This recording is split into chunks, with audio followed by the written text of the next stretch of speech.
నష్టపోతున్న ఉల్లి రైతులను క్వింటాకి 2500 రూపాయలు ఇచ్చి ప్రభుత్వం ఆదుకోవాలని సిపిఎం జిల్లా కార్యదర్శి గౌస్ దేశాయ్ డిమాండ్ చేశారు.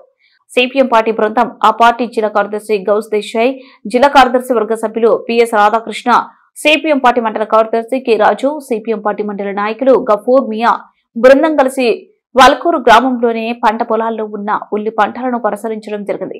శివ అనే రైతు పొలానికి వెళ్లి పరిశీలించగా 2 ఎకరాల పొలంలో దాదాపు 1,80,000 రూపాయలు పెట్టుబడి పెట్టి బాధపడుతున్నారు.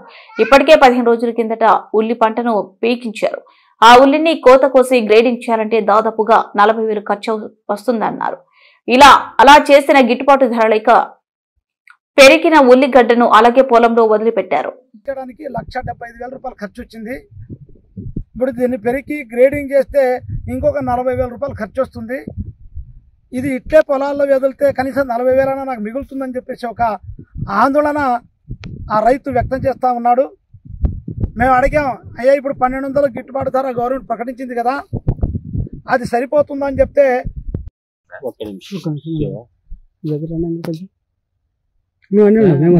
మాది వర్కూరు గ్రామం, కోటమూరు మండలం.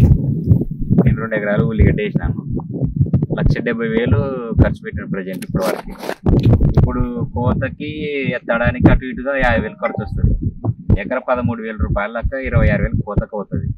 ఎత్తడానికి ఒక బ్యాగ్ 30 రూపాయలు గ్రేడింగ్ చేసి లోడ్ ఎత్తితే ఆ బ్యాగులను బట్టి అమౌంట్ పెరుగుతుంది.